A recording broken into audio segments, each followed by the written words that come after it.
Hey, you crazy cats! 42's live streams and videos are simply not available on vinyl. You will have to go to the YouTubes for that. So if you want content about British traditions and culture, cutting edge social commentary from an unapologetically patriotic perspective, along with a side order of madness you simply will not find anywhere else, then this is the place for you. And to all those early adapters in the chat, don't forget to hit the notification bell. That's how you get the good stuff, and make sure you never miss a tasty treat. So with that being said and done, squeeze yourself in. Let's get into it. You know you want to.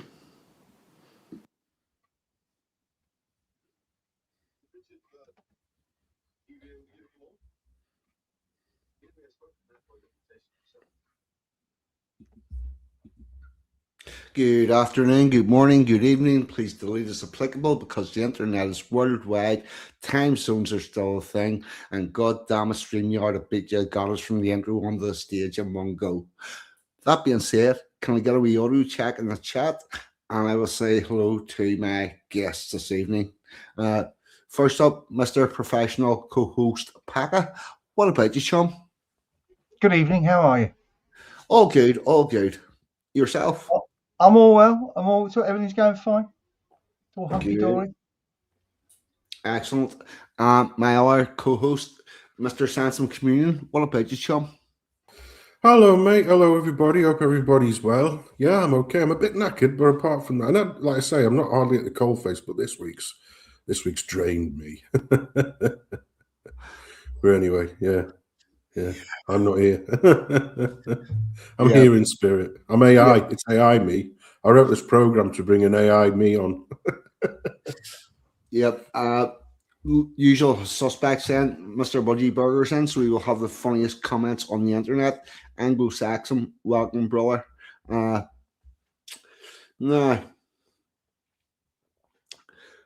we'll do the shout outs now.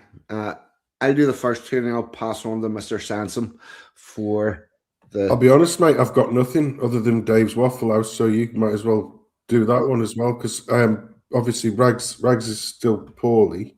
Yeah. So he's not streaming at the moment, so I haven't got anything, unfortunately.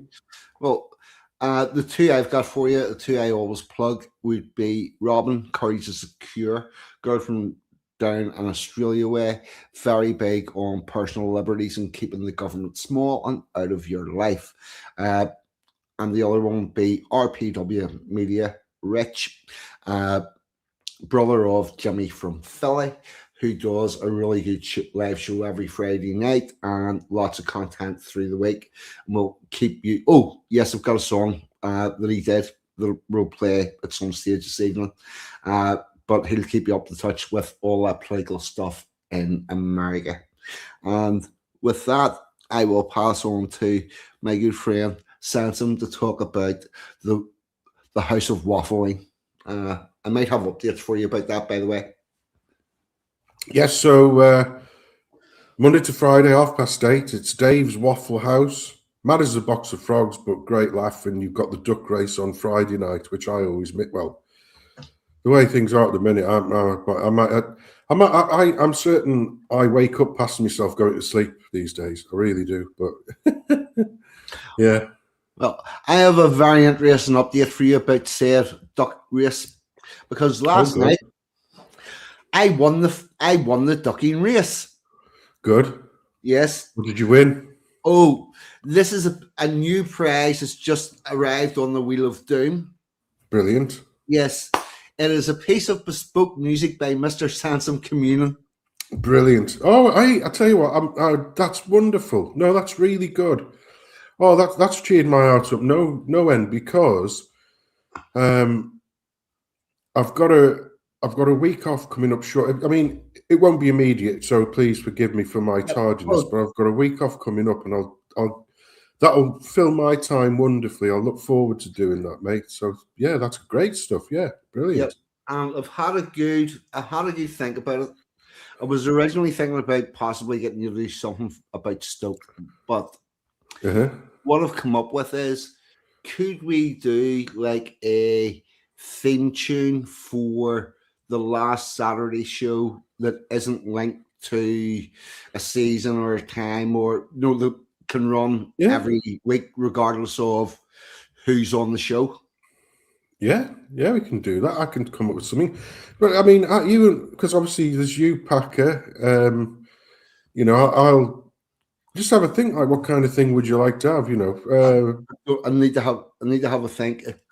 I'm thinking. Oh, I'll need to have a think, and I'll have a think. Yeah. Yeah. Have a think. And obviously you're in touch with Packer, so have a think between you, and I'll try and cobble something together that isn't awful. Well, to be fair, Sanson, your stuff, any of your stuff I've seen has been absolutely excellent. So I have no worries. It's in good hands. But that's what happened. I won the ducking race. Came blasting through at the last moment. It was epic. I was shouting at the computer. Well, to be fair, I do shout at the computer every week, coming at the end of that race like it's a grand fucking national. But most weeks I'm shouting for somebody else's duck because I can see mine's fucking nowhere near it. But this week it was like I seen it breaking through the middle, and it's like, go on, 42, get in there. and off it went across the line, swimming like a champion. Yeah.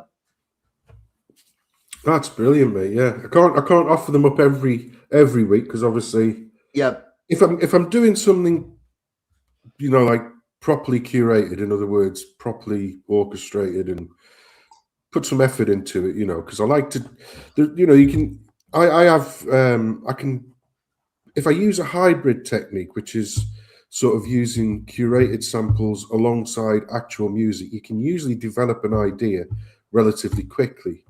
But what I really enjoy doing is thinking about something, coming up with a piano sketch, which is just the bare bones of an idea of a theme and a melody, and then translate that into, whatever genre it fits. So if it's a synthwave song, then electronic instruments. Oh, hello, Emoji. Hello, Flower. If it's sort of something more classical, or even it could be, contemporary, which is, elements of classical mixed in with modern stuff as well. So, yeah, I haven't done. What was the last bit of music I did? The last bit of music I did properly curated was the intro bit for a online course that somebody. There's a bloke on the internet who does online courses, and he asked for a volunteer group to go through the course. It's a 5-day intensive course, just to see how the course went, and to also give him feedback so that when he releases the final thing, it's, he's taking on board that criticism. Like beta testing the product testing the course. Yeah, that's basically what it was. And to feedback, like one of the ones that was fed back that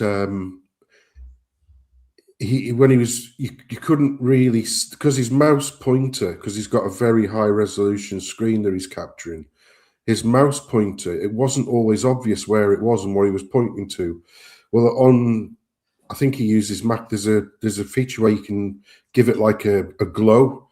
So even though you may not be able to see the mouse pointer itself exactly, you can see where it is because it has like a little glow halo going around it. But yeah, that was the last bit of music I did. And that's like long before Christmas. So like I say, I've got a week coming up, and I've decided I'm going to knuckle down and try and do some composition. So I've got something to aim for, something that, like this prize that you've won from Dave's Wattle House. That gives me the incentive to not only come up with something new, but to actually, it's not that I don't try for anything. If it's important to me, of course I bloody well try. But what I'm saying is, if I do stuff for myself, I've probably got lurking around now. I've probably got about 20 sketches that I've put together, and I haven't fully developed yet because I'll either get another idea and I think I'll come back to that one. And sometimes, and obviously I will, but then the way that I'm working at the minute, I've literally got no spare, or I have got spare time, but the time that I've got spare, the last thing I want to do is look at a fucking screen. So I look forward to doing that, mate.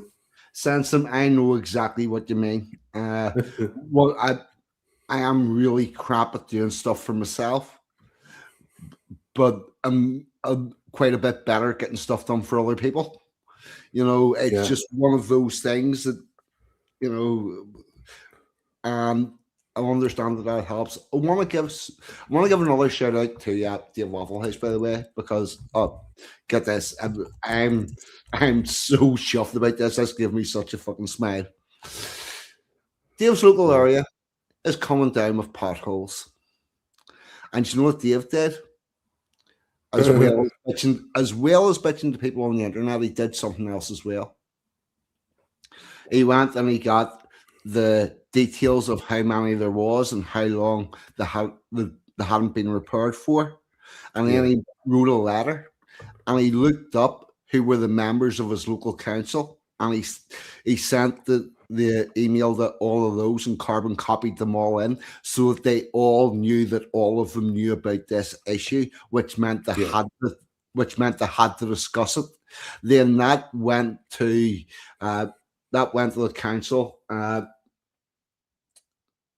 To be fair, he explained it a bit in Dave, so I'm not 100% in the details, but it seems there's a department above the council that now looks after the potholes, and they were able to go, by the way, this is not us complaining, this is our constituent who's writing to us, and we agree with him, and we want something done about it, and he's moved it on up the chain. And now he's also going to get other people involved in the fucking email campaign. It's fucking bliss. It's amazing. I am so pleased that I can see somebody has got the idea of, has got the basics of administrative violence and how we deal with the people that bollocks up our lives. Sexy. I was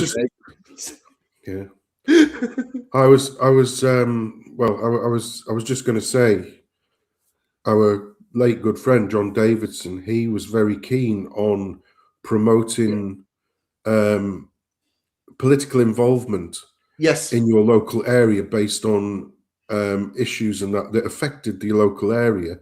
And then from the local area, you know, once the council start to do things in your favor, and people start noticing, hang on a minute, what's going on here, you know, that then spreads out to, you know, a wider area. So more councils in that region, you know, maybe spanning the MP area, and then it goes to the MP person, you know, you're a useless twat because look at what we've been able to do just by ourselves. Why are you even here? So hopefully get rid of one of those snaky bastards.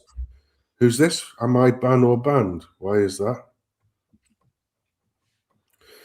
Why is that? I did notice, I was going to address that. He did say to me up above, what did he say? He said, do you play the violin, Sensum? Yeah. And the honest answer to that is I can't play any instrument at all. I did used to have a Willy banjo, but it only has one string. So there you go. But yeah, John Davidson, you know, that kind of thing that Dave's doing was the kind of thing that John Davidson was keen to spur people on to do it, because most of the, you know, all of the bureaucracy from the Prime Minister all the way down to parish council, most of them exist to try and do as little as fucking possible. So unless you're kicking them in the bollocks repeatedly, are you going to do something about this? Are you going to do something about this? Are you going to do something about this? They'll do nothing. And I don't know, particularly with potholes, but maybe Dave will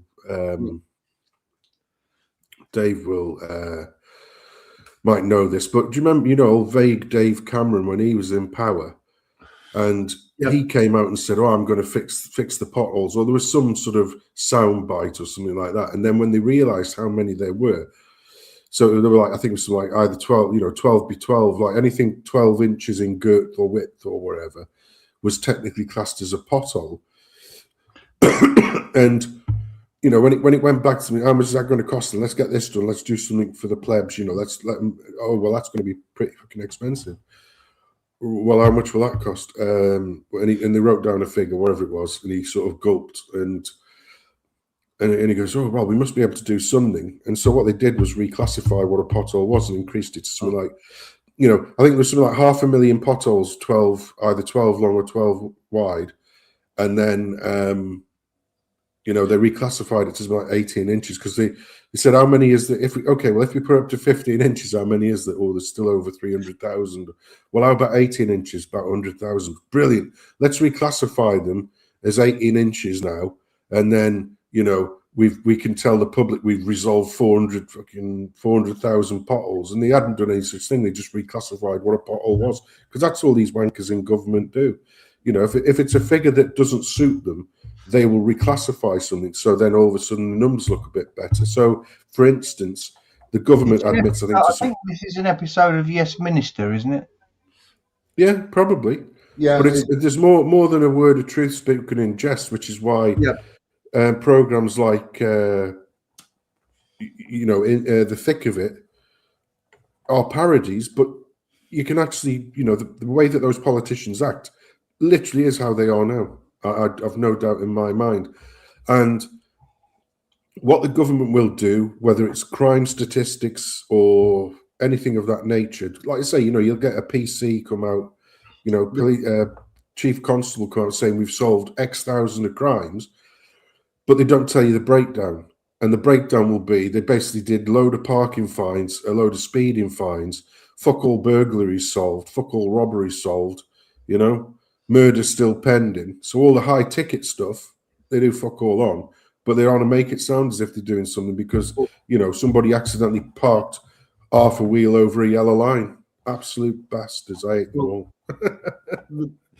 The other end of this is, if you went back 100 years ago, our people had a really good grip on their local councils and their members of parliament. Because they came from inside our communities. They still do in the working class areas in Northern Ireland. Not so much the middle class because they're fucking we world of their own. But we need to get back to having involvement with our councillors to let them know that we're there, and then we can increase the amount of issues that we engage them on because we've learned the system, right? Because there is a way to go about this. Dave did it perfectly. The carbon copying so that they all get the same email. That's perfect because they can see that the other people are carbon copied. They know that other people know, and that's what it is. It spurs them on to do something. And we need to learn this stuff. We need to practice it. And it also means that the council get to know us. So whenever they've went, yes, you were right about the potholes. Yes, you were right about the street light being out. Yes, you were right about the way that corner set up and it's obscuring traffic and whatnot. Yes, you were right about the traffic congestion. Yeah, you might just be right about this influx of migrants as well. Yeah. The thing is, if you chip away at them on those subjects like potholes and street lighting and things like that, once people realise that you're doing it for the benefit of, that you're not just flapping your chops to try and make a name for yourself, or then it becomes right now. Then what are we going to do about? We don't want any Fugees coming in, and you CC all of the fuckers in on it, and so they all know that they've received it. So then anybody coming out and saying, "Oh well, we are being paid by some George Soros associated thing, so we want the Fugees here," and they say, "Right, well, your next election, you're fucked, sunshine, because we'll vote you out," that kind of thing, and that's how it works. Once you resolve that, you're no longer going to give support to people who won't actually do what you're telling them to do, because that's the whole point of democracy. Then they either do it or they move aside and let somebody in who will do it. How we tend to deal with our elected officials at the minute is it would be akin to if you brought in a contractor to paint your house, the outside of your house white. Okay, and that's he's priced up for that. You want this? It's one of those buildings with a rustic stone. You want it done white, and the contractor comes out and he starts painting it with red paint. And the next thing you know, the fucking job's finished. They're walking away, and the house is red. You wanted it white, and you go to him. Here, hold on. That was that's the wrong color. And you go, sorry, mate, we're on to another job now. You should have told us at the start. The idea that we can just fucking watch while our elected officials do the exact opposite of what we asked them to do, what they have in their manifesto, and we don't get on to them right away. That's a major part of the problem. We need to engage with all this shit. Because I agree. And I can tell you one thing. Billy Blogg said there about the Irish nationalists in Northern Ireland. They're probably experts. It's not that they're experts; it's that they are very numerous. And I will also say that having dipped behind those fields and had meetings with civil servants and seen other groups that are working in the area and whatnot, they are all leftists that you come across in behind there. I could do with a few more people that are of the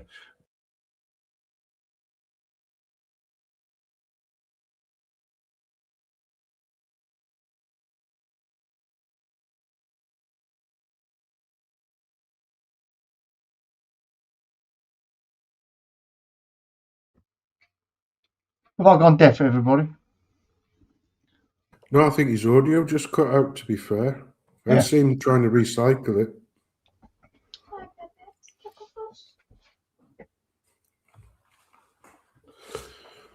Well, he tries to get his... Hello. All right, mate, yeah. Yep, and my audio cut there in mid-flow. But no, the point I'm trying to get at is the left work at this extremely hard, and we don't. And we're being out-lobbied on a very grand scale. And I would say that as anybody that's heard the famous thing about Bruce Lee, about water becomes the shape of the vessel that it's in. Water can floor, it can smash. Water finds the course of least resistance. I would say what we need to do is get inside the system and be contaminated water and fuck the whole thing up. There's a plan called the FTSU. Fuck their shit up. It doesn't matter what it is. If they want it, we vote it down. And we can do this via the consultation documents. We can do it with the planning process. We can do it with all of the administration and the bureaucracy, because it's absolutely fucking massive. And we could get in there and fuck it up, particularly whenever they're not. The only reason that the country can run the way it does is because it's set up for approximately 5% of the population to get involved with it. It's probably closer to 3%, and 2 of those percent are on the left, and 0.5% in the middle, and 0.5% on the right. We could get in there and fuck the whole system up. And it seems like it might be a better use of our time than complaining to everybody on YouTube and on the internet and on Facebook, because the people that you're complaining to on YouTube and Facebook and the internet generally know what they think. The place is pretty fucked up. There's not a lot of new information coming out. but we are going to have to change what we're doing because what we're doing isn't getting us where we need to be. Oh, yeah. Anybody wants to learn how to milk the benefit system, just go to Sinn Féin. They'll explain exactly how it's done and rape the country from the inside out. And then they pass that knowledge along to all their friends in the mosques and pass that whole way of going into England with that whole system. And by the way, this process of getting a mosque somewhere, using it as a castle and putting everybody around it and the parkings you had, that is not new. That's what we've been living with in Northern Ireland with chapels for over 100 years. And yeah, interestingly, the last chapel to try to set up somewhere and get removed was also in Ballymena, in the exact same area where the Roma people found out that they were coming home to a real fire. Oh, come home to a real fire was an advert for coal in Northern Ireland for a while. And then it quickly got changed to join the PSNI, come home to a real fire. There you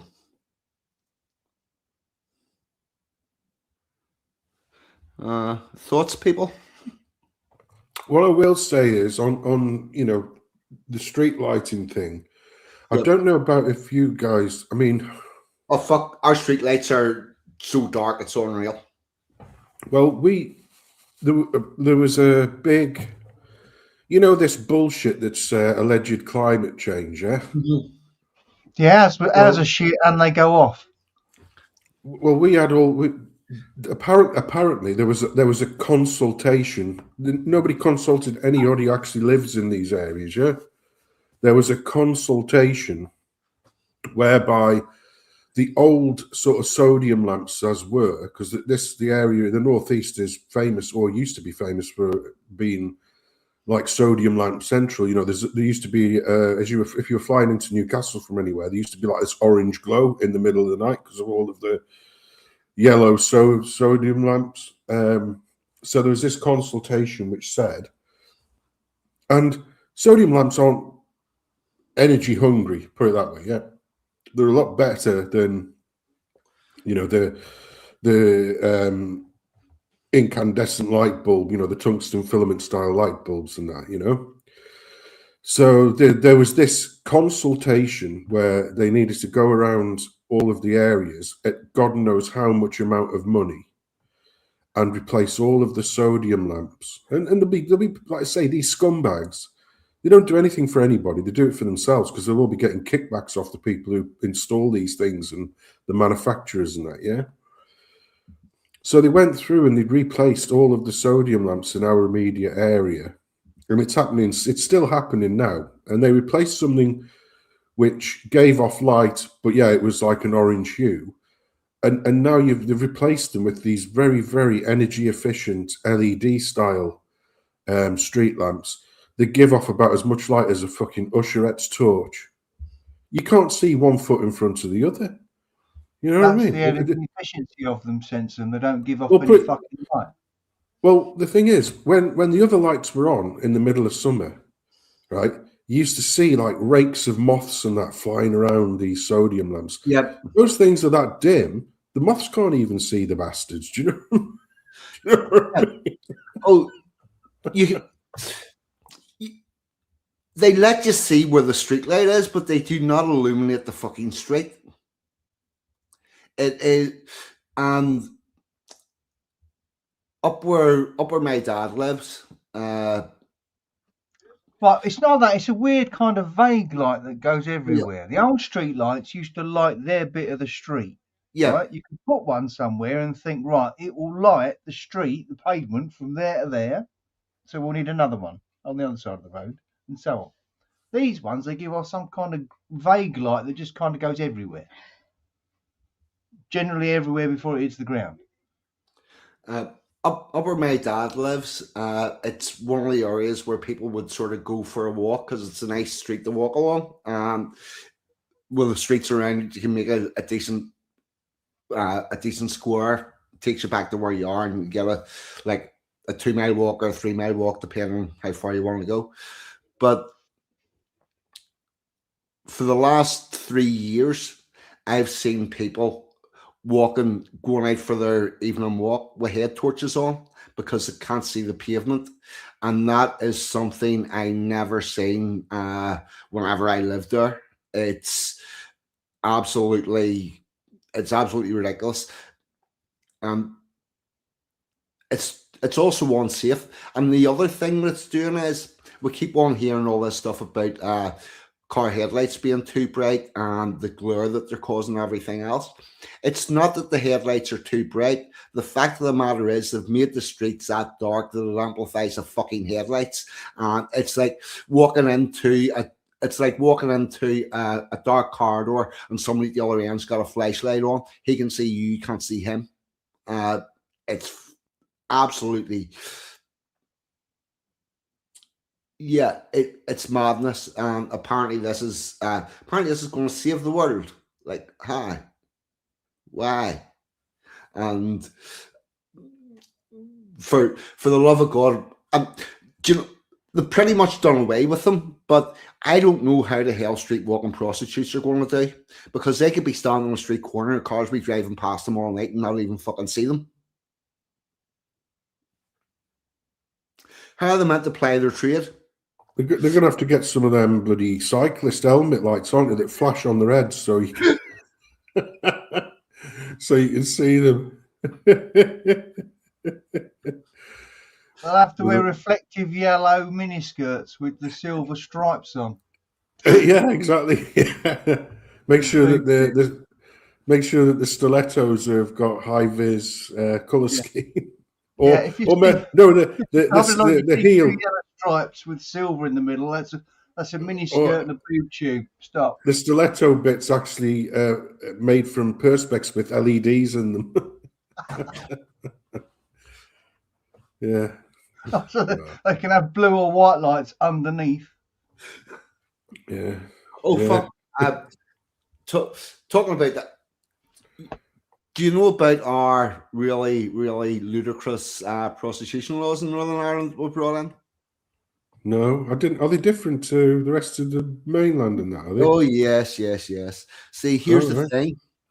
It is perfectly legal for someone to sell sex in Northern Ireland. Right? You can sell sex all day long. You are not breaking any laws. However, if you purchase sex, you're pretty much people trafficking, and that can get you 4 years in jail.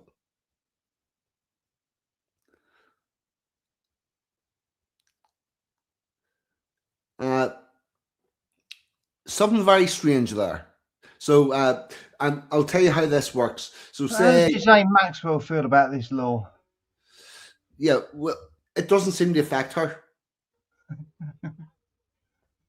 Doesn't seem to affect the people that see traffic. Well, actually, I'll tell you, that is not even how pernicious that is.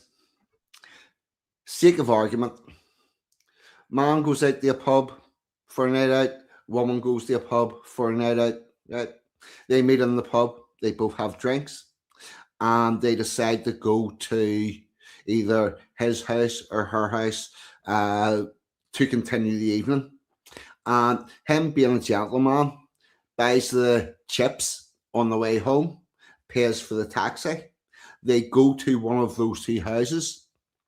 She wakes up the next morning, 36 missed calls from her boyfriend. I shouldn't have been here. I was raped or tricked.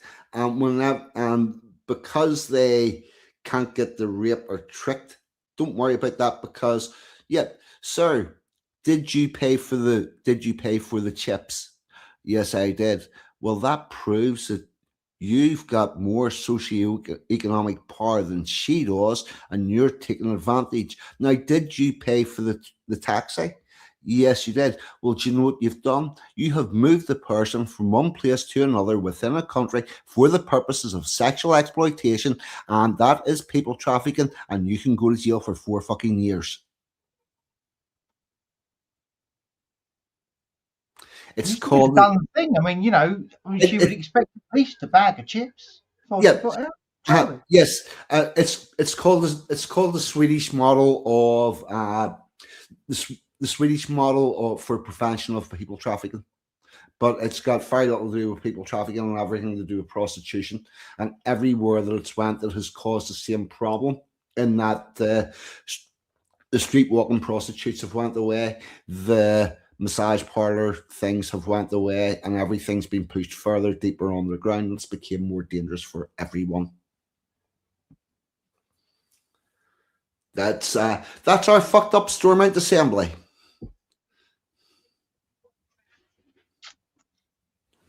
Good. Yeah. You don't want one. I believe Scotland either have brought that in also, and or are trying to, and anything that the Shinners get will Plaid Cromwell needs as well. So they'll be looking for it as well. And if it gets in either of those places, I can't see it keeping it out of England. Well, just make her buy her own fucking chips. Then you're all right, aren't you? It's it kind of makes you glad that you're very settled with a wonderful, sexy Emma, because it's as much as the dating world always was a minefield, it's now became a fucking Russian roulette. Yeah. It's and my advice to everyone out here is, as always, never stick your dick in crazy. No. Yeah. Hey, I've got a little tie in there. Speaking of Russia, yeah. Yep. They say that everybody in the world has a doppelganger, don't they? So do you remember when heads of state and that used to have like somebody who looked like them, so they could, if they needed them, to sort of pretend to be somewhere where they were. Some more genders.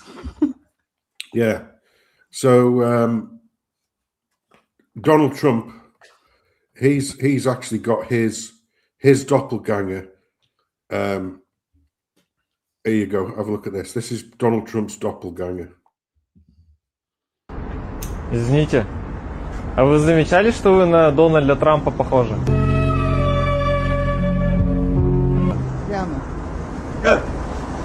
Ни разу? Нет. Очень похоже. В смысле, естественно, в женском виде, но похоже. Седая, конечно. Нет, он симпатичный, вы тоже.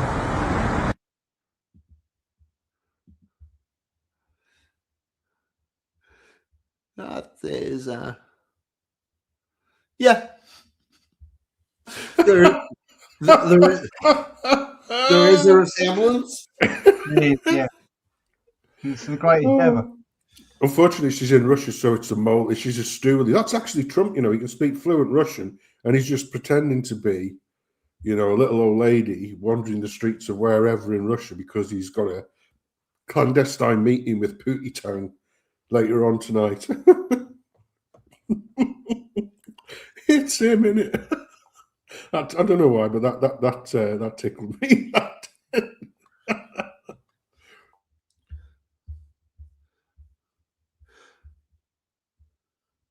So I'm looking for the start of this thing with the Hunter.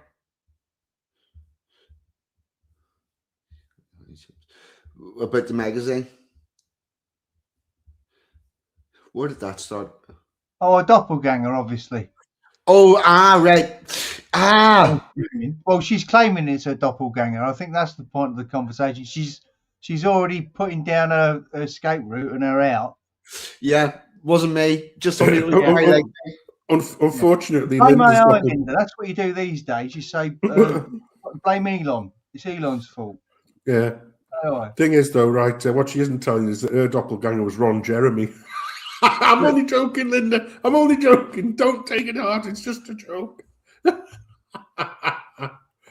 Oh, I'll tell you now. There was a lady in the 70s called Andrea True, and she was famous for a hit, like a disco hit in the 70s called More, More, More. How do you like it? How do you like it? Right?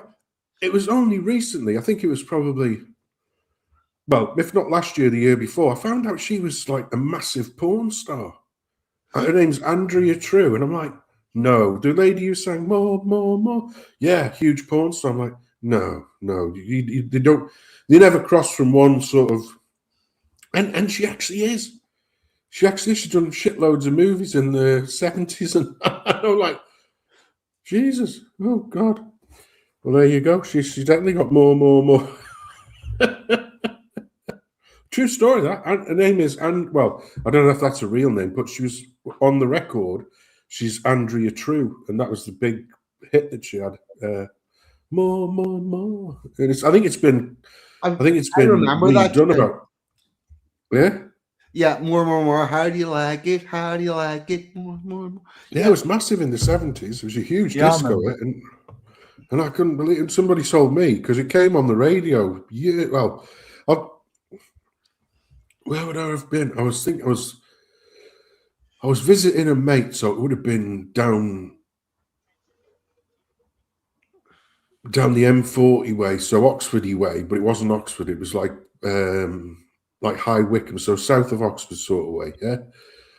And it come on the radio. He goes, "Oh yeah, More. How do you like it?" And he goes, "Oh yeah, she was a massive porn star." I goes, "Who?"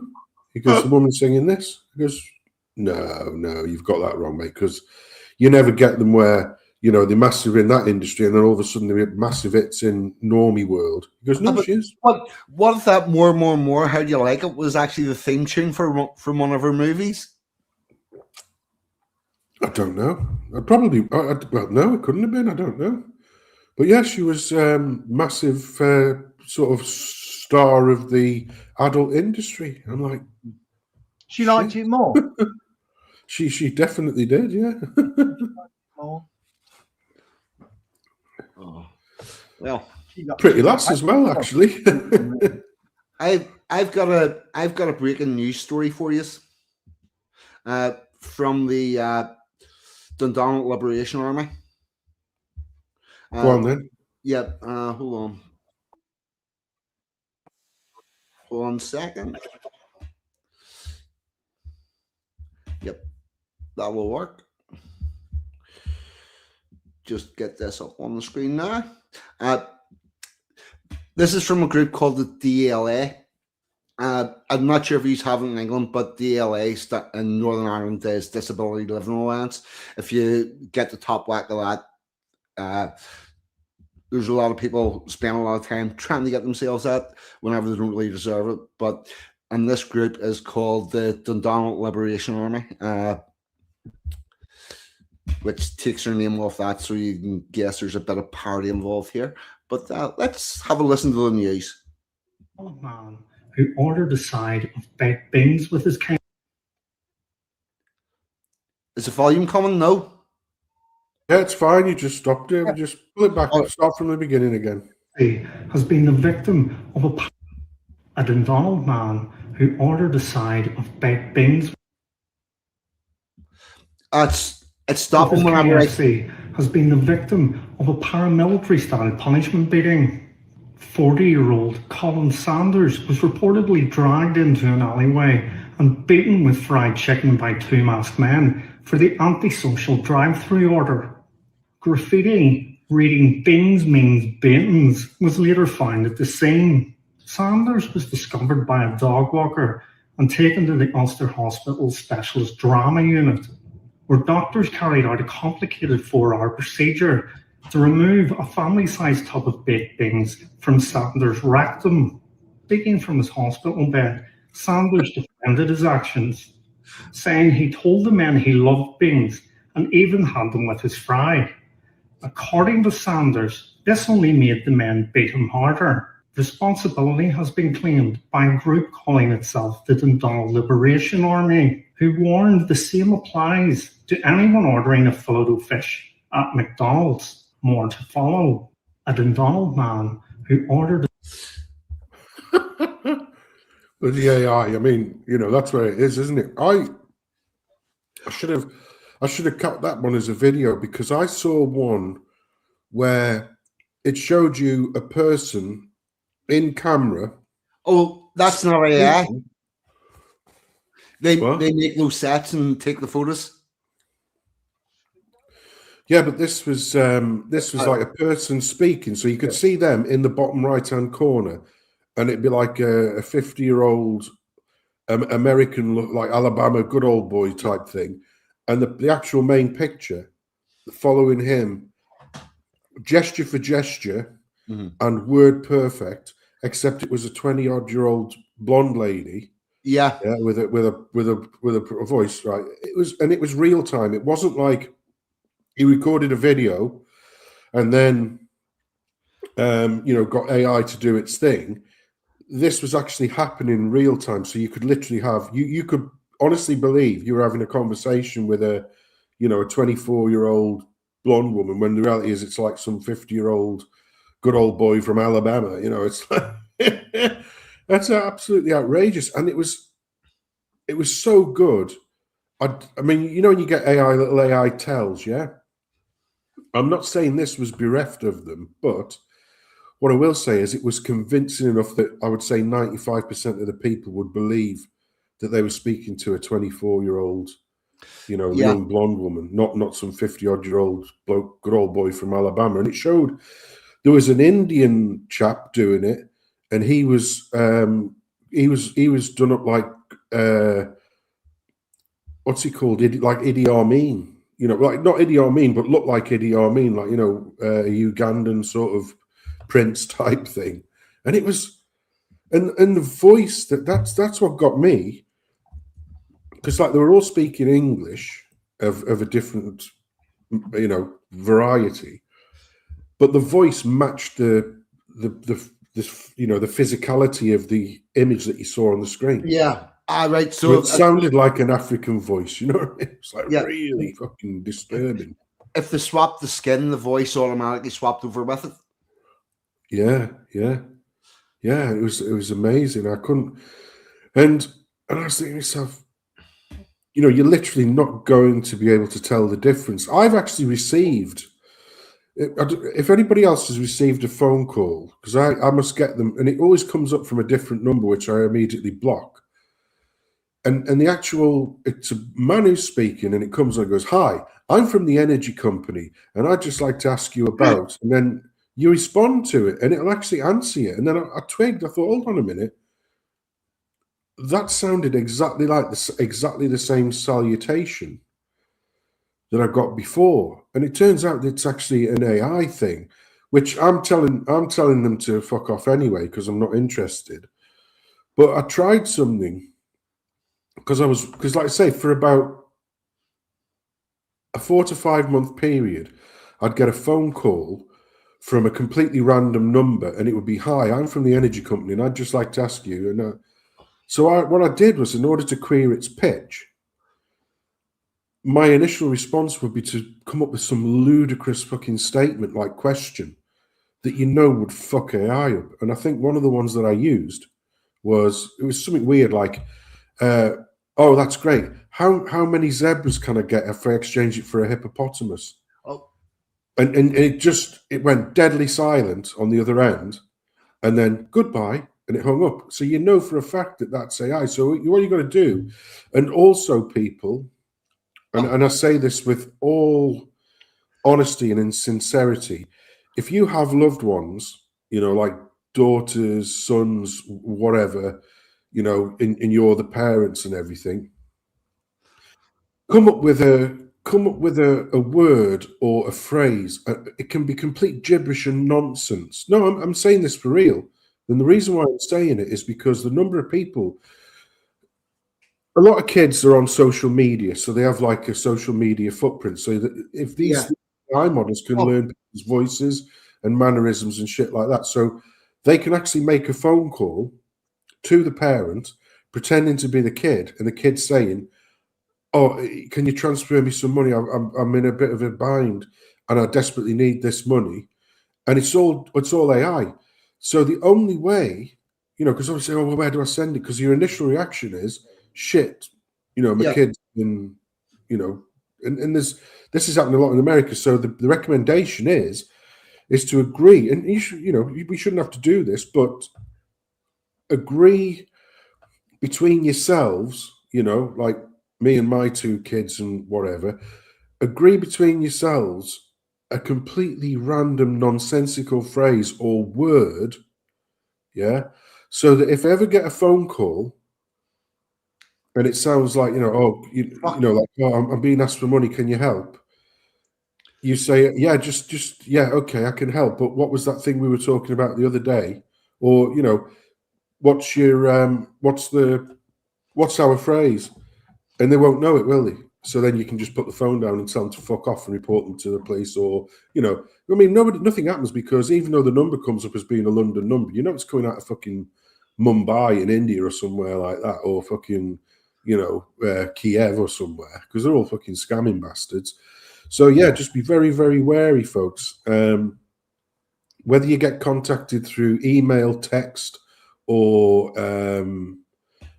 actual voice calls, be if it's asking for something that you wouldn't normally be asked for, such as, oh, can you get me get me a kebab on the way home, or a bag of chips, or a pizza on the way home, something normal. If it's like, oh yeah, I'm in a bit of a bind, I'm stuck out in Shitsville in Spain and I need an extra €200, can you send them to me? Yeah. Just say, yeah, okay, what was that phrase again? And it'll probably come out, what phrase? Our phrase, what was that phrase again? And by that time, they usually click, because they know they're onto them. They usually disappear. As soon as you say that, as soon as they know that they disappear. So if you ever get cold called by, something like, hi, I'm from Windows Industrial Complex, and you may be able to receive a government grant. So how long ago did you? And it'll sound perfectly natural, like a natural conversation, but something not quite right. So, like I say, just throw in a completely stupid sentence like, yes, I like the windows the way they are, because, it helps me to play snooker better on a beach ball. So can you help me with that, please? And it because the large language model won't have encountered a stupid statement like that. It will go silent for like 4 or 5 seconds. And then there's a cutout point where it thinks, I can't resolve this conversation. Goodbye. So it hangs up. So they're still holding on to the vestiges that you might believe it's a real person. They just like mugged you off at the end. The people I had call me all the time were apparently from the housing repair program. And they were asking me about, did I have anything that needed fixed or whatnot. And this was not AI. This was like Indian people. And I told them that the ramparts on the castle had been damaged in 1872 whenever it was last attacked. And they were still willing to fix it. Yeah, I know. There's gotta if you were an MP and you just came on and said, I'm going to make it my mission to, ban cold calls and also spam calls. I'm going to make it my mission, and even if it's in a foreign land, we'll find where they are. We'll fucking send missiles into them. They get a fucking 100% vote, I reckon, because everybody hates fucking spam calls. And even when because there's a mailing preference service, which is email spam, and there's telephone preference services. And even when you report them to that, you ring up telephone preference services, which is run by BT, and you ring up and say, right, I want to report this. We're going to run that idea past Trump, because that does sound like the sort of thing he'd do.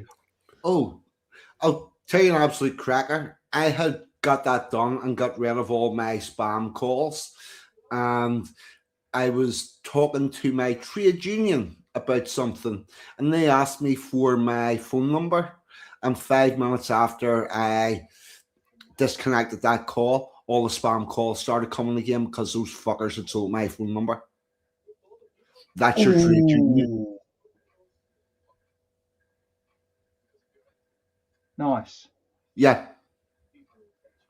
Nice. These are supposedly the people that's there to help you and whatnot. Yeah, but they're fucked, aren't they? They're paying for Keir Starmer. That's how much they're helping you. Yeah. And I'll tell you about that. See, whenever you're in your local town, city centre, or whatever it is, and you see a protest for Palestine, for Black Lives Matter, for any of that leftist bullshit, be advised, your local trade unions are probably the people that organised that protest. Yeah, that's more than it. Yeah. Yep. I have to go all the way to Lincoln to see that kind of nonsense, but yeah, I have seen it. Yeah. As I know in Belfast, all of those protests are organised by the Amalgamated Trade Union Corporation. Although they try to deny that. There you go. No. It's probably where all the same signs come from, isn't it? Well, yeah. Well, that is why why all the signs are all the same, because the trade unions have got a really, really large fucking industry in making signs, and that's all that these people do. They just make signs. So, and if they don't give them signs to make, that industry dies away, so therefore their ability to get signs goes away, so they have to keep making new signs and have to keep feeding it, and they use their members' money for it. It's fucking ridiculous. And it's also why you'll find that pretty much all of those protesters also trade union signs, because they want to get their 2Ds worth on as well. And I have put a motion to the shop stewards in the place where I work to put it forward to the uptown officials that if the union want to attend any protests or any large gatherings or whatnot, they should put it to the vote of the members to see whether or not they want them there. But no, they don't want to do that at all, because they wouldn't like the answers. No. And also, don't forget that a lot of these trade unions who were, just like old Labour, the old Labour of the sort of the 50s, 60s, 70s were massively anti-immigration because they were taking jobs from the local, local populace. But they might have said that on the surface, but they were not. But the thing is, a lot of them now are funded, whether directly or indirectly, through George Soros's Open Borders Society. It was the trade unions that convinced British Rail to put recruiting depots in the Caribbean. Yeah. And that's where your Windrush generation came from. Your Windrush generation didn't arrive until Transport for London put recruiting areas in the Caribbean that were promising them not only a job but accommodation and training in order to come over as a package, because they found that the people were unlikely to come over unless they had employment to come to, and the people who had arrived first found that hard to come by.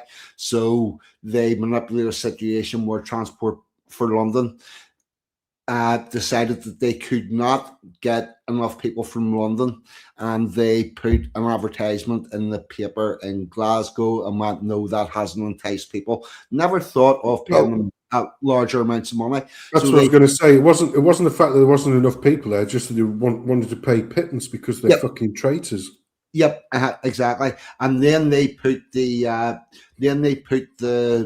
recruiting depot in the Caribbean and started bringing them over. And you'll find all of that in Transport for London's museum and in the history section of their website. Well, by the time they've driven all the way from the depot there, though, they are pretty good. Yeah. It's like and it was the trade unions that pushed for that. So don't be thinking that the trade unions were ever really had the populace at mind. You also got to remember that the people who started the trade union movement in the United Kingdom of Great Britain and Ireland were also their grandfather was one of the United Irishmen who was trying to split the union up and came in and created the trade union to get a backing, but it was always an idea of we'll make some complaints about genuine problems that there were about working conditions, about wages, about livability and all of that, but they had that political agenda of destroying the country in their mind at the same time as well. They just thought that the international socialist commies, you'll find that they're all connected, and you'll find that all the people on the left are connected internationally, and the Irish are on the left, and they are international, which is why they also claim to be the exact same as ETA and the Quebec Liberation Front and Black September and Beider Manhoff and all of those other people to like to knock about with. Brave.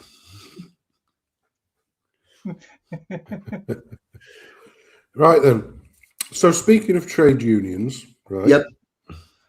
As you may or may not be aware, China is really ramping up investment and interference in Africa. Yeah. Yes. So No, the thing is, China are lovely people. We've done a wonderful deal with them. It's all going to be. that's a startlingly good impression, mate. That is fucking top draw, mate. He does sound you have found your niche. You need to do press conferences in the essence of Constammer. Good, yes. So my niche is slimy wanker. Thank you. No, not being a slimy wanker and personally. Well, he is. Yes, he is. I don't mind.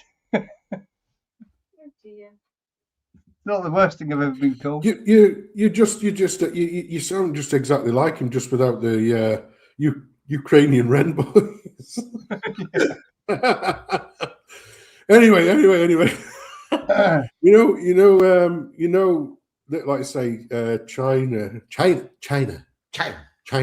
are sort of taking over bits of Africa and that, yeah. Yep. So if you had a Chinese shop steward and you're getting a bit raggy at one of the locals and it turns a bit nasty and they're going to do a bit of kung fu fighting, who do you reckon's going to win? Let's have a look at this badger. This is mint. I love this one. Get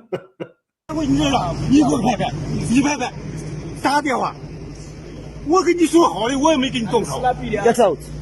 Hey, out. Get out. Out of this place, man. Out of this place. Out of this place. 你先动手啊！你他妈的再动手打死你！快！ Hey, left, hey. Leave him, he's on record. Hey.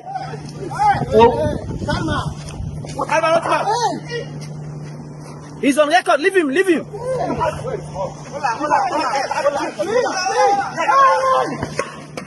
Oh! Everybody was kung fu fighting. Yeah, so old Bruce Leroy there gave him a right quicking, didn't he? Yeah. I thought that was going to go full on kung fu hustle, and the old guy was going to really give it some. That was pathetic. No, Bruce Leroy sorted him out, didn't he? see, once he got the bow staff in his hand, he should have been able to take a chunk of them out. Yeah. Very poor use of the stick. Bruce Lee, Dave, he's not worth it. Yeah. It's like and in fair play, he was being a nasty little cunt, wasn't he? So Yep. I think our African friends are more than justified for the dealing that he received. If I'm being honest, what do you reckon? Yeah, so there you go. I Do will we know what totally the agree. argument was about? Probably he was probably moaning that they weren't working hard enough. So it's Well, yeah, some kind of foreman or It something. might have been over who built the railways or something. He might have had a point. You don't know. Well, I don't think his stick had a point because otherwise it would have went straight through your man. yeah. Yeah. Yeah, it'd have been better Yeah. to stick him at the point. Yeah. Right. Are you ready for a musical interlude? Yes, that sounds great, Right. mate. That sounds lovely. This is Normal versus Crazy. It's by RPW Media. Oh, bloody hell. Wow. Yep. Let's see. Get this to the default view. This has just been recently released at this stage.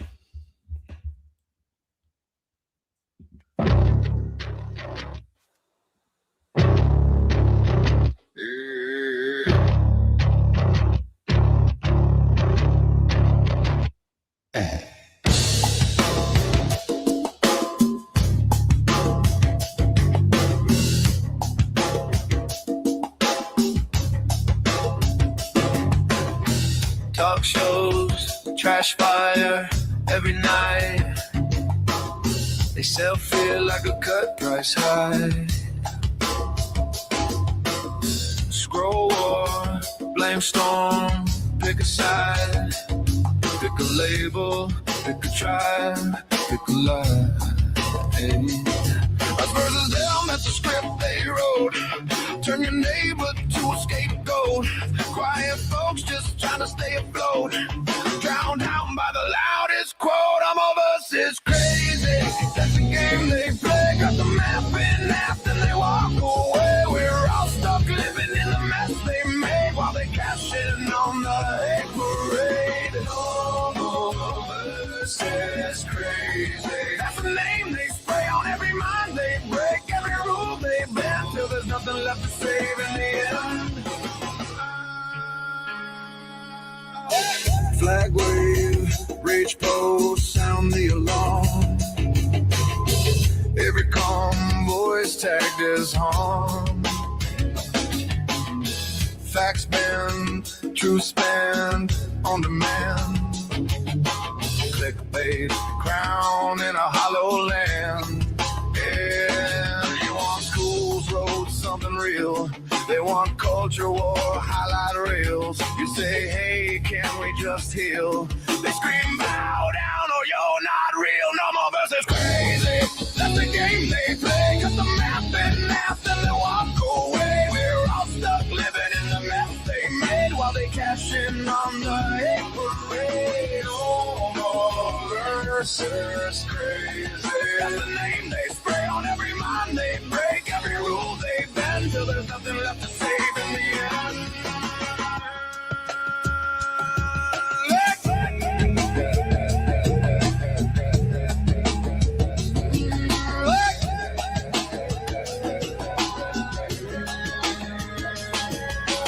Left, right, black, white. Profit when we never unite. Turn town halls into bar fights. Sell your fear back every night. I'm done picking teams on a TV screen. I want clean water, halfway decent dream. You call that weak? I call that sane. I won't bleed for your ratings game. Hey! Hey!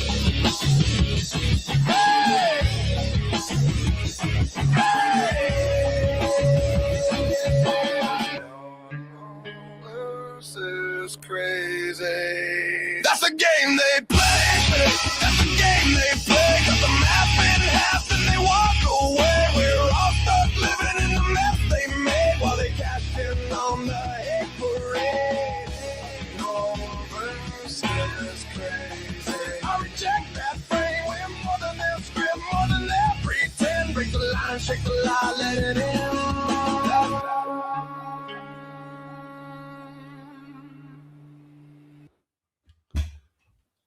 That was brilliant. Well, I quite enjoyed that one. I really enjoyed that. The vibe is absolutely on point, isn't it? It's just, yeah, they are mad, aren't they? Mad as a box of frogs. They think, like I say, the problem is I mean, I don't like to use terms like fucking left and right. There's good and evil now, in my opinion. And those fuckers are pure evil. When you see what they're campaigning for, you know, mass abortions, they are actually campaigning for war, you know. And yet the left, or, you know, like the Democrat Party was just be allegedly the party of peace, anti-war and all that lot, which couldn't be further from the truth now. And like, we are living in an upside down world. And once again, just as they did with, you know, St. Floyd George, wherever it was, you know, back in the day, they are lionizing factual criminals. You know, the woman who you know, tried to run over a police officer in a bloody idiot car. You know, absolute. So did you see the state of that woman? She literally was. This is why asylums need to come back. These people are fucking criminally insane. You know, all of the Arkham Asylum fuckers. That's who they are. It's like literally them, isn't it? You know, the Joker stood there going, "Fuck me, those fuckers are crazy." a couple of years ago, that woman was married with children, and she went from that to having the fucking weirdest haircut in the world, married to another fucking female freak, and attempting to run over police officers, and ended up getting herself shot doing that. As much as I understand that the police officer was the person who fired the bullet, she got herself shot. There are so many things that she could have done differently that would not have ended up in getting herself shot. I swear to fuck, if she lived in Belfast, she would have been dead before she would have been dead before she was 20, because you can't go and start fucking about with police in those sorts of situations the way that they did. Can we consider the first 20 times they told her to move? Yeah. Yeah. Followed by him saying to her, "Right, now you're under arrest, get out the car." At which point she decided to obey the first 20 times. Just doesn't, you know, like all she needed to do was listen to what they were saying to her and do that. At any point, if she'd have done what they said, she'd not been shot, just like the other bloke. At any point, he'd have done what the coppers were saying and not got shot. We have armed police in Northern Ireland, always had for the entirety of my life. I'm 60 now, and we have incredibly few shootings. I've never known a shooting. Well, there has been shooting at our peaceful protest, but they were not quite so peaceful, and it was a two-way gunfight. But generally speaking, we do not have people shot at our protests or riots, because we know how far away to stay away from the fucking police have got guns in their hands, and don't decide to go for all-in wrestling for 5 pillars against you, particularly whenever you've already got one of those weapon things shoved in your waistband. It's never going to end well. These people are fucking mad, and it's a Darwin Award. I do feel sorry for their families, because both of them seem to have at one point been living in a family with parents that were relatively normal and whatnot, and they broke away, totally changed, became something else, and got themselves into trouble. So I feel for their parents, because they are going to feel a lot of grief and loss, and that is sad. But by fuck, but the lady, sorry mate, the lady who the police shot because she tried to run them over. Yeah. I think the reason why she was single is because her husband had passed away, you know, which is very unfortunate. Then she obviously got in with a bunch of raving leftist loonies. Yep. she is a mother of, I think she's a mother of 2, and so put herself in that position, knowing that her kids could literally become orphans overnight, and that never works out well for the kids. I mean, even if they've got loving family members like grandparents or aunts and uncles, it's still not the fucking same. So these idiots are so deluded. Pardon, mate. As a kid, it's not going to do you any good. No, it's going to be devastating. You won't be the same again. Those children, their children's lives are ruined. And the other thing I wanted to say, a car. Yeah, the other thing I wanted to say is the left are apoplectic about those 2 incidents where a woman refused to do what the law enforcement officers were asking her to do, telling her to do repeated times. Then she tries to run one over. So, they said, right, well, this person's an absolute fucking loony. What happens if she turns that car around and tries to come ploughing through a second time and takes out a few individuals or citizens? We need to stop this now. We need to nip this in the bud now. It was sad that the lady had to die. But just compare and contrast this, yeah? You've got an idiot, an absolute loony, yeah? Trying to do actual bodily harm to the agents that were there, who were basically there to do their duty, to do the job, which was basically to remove people who've been taking the piss out of the United States for like the last fucking God knows how many years. But compare and contrast that with January 2021, during the so-called insurrection, where you had Ashley Babbitt, who was pressed to face up against a glass window, no weapons, wasn't trying to assault anybody, and got shot through the neck. The left were pretty fucking quiet on that one, weren't they? When law enforcement took her out. You see what I mean? Actually, so they can go fuck themselves, basically. I don't give a shit. If they all end up like fucking greasy marks in the road, fuck you, because you brought this on yourself. The left have actually been quite joyful. The left have actually been quite joyful about that girl, Babbitt. Some have. Well, this is right. Yeah. Okay. I just want to clear the air on this now, right? I'm pretty sure that when something horrific like that happens, or Charlie Kirk gets shot in the neck, we'll see a load of rampant lefties dancing about it. Now, I'm pretty sure on the rare occasion, not often, that it happens the other way around, they're shown the same. There'll be some right-wing nutters somewhere giving it the yeehaw, lighting their crosses or whatever. So I can't. Well, like I say, I've seen plenty of. I don't agree with the left-hand loonies, obviously, that celebrate this nonsense. Well, the thing is, I haven't seen any of that gloating on the other side. Maybe it's because I've been protected from it. I'm not saying it doesn't exist, but what I will say is most of the voices that would be considered far right or right-leaning, most of the voices observed the fact that she was in the wrong, clearly in the wrong, but took no joy out of the fact that she was dead. They all came out and said, she had a young family. They are now orphans now. They at least had the empathy for the kids who were left behind. The left don't give a fuck because they like to kill babies, especially before they're born. So, they're absolute fucking demons. I don't wish either of them dead, but what doesn't sit comfortably with me is they were trying to get killed. They were literally trying to get shot. What were you doing? Why would you run at a bloke in full body armor with an armed assault rifle in his hands and 12 of his mates less than 5 meters away? Why would you run at him or get in his way or obstruct or assault him when you're armed? Why would you do any of that?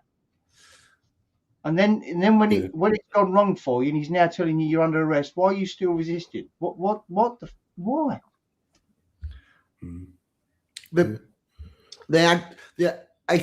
I think they've got a bunch of people involved with them that are that stupid and believe the hype that the police won't actually do anything to them, and they go there with this air of invincibility that the police will not enforce the laws.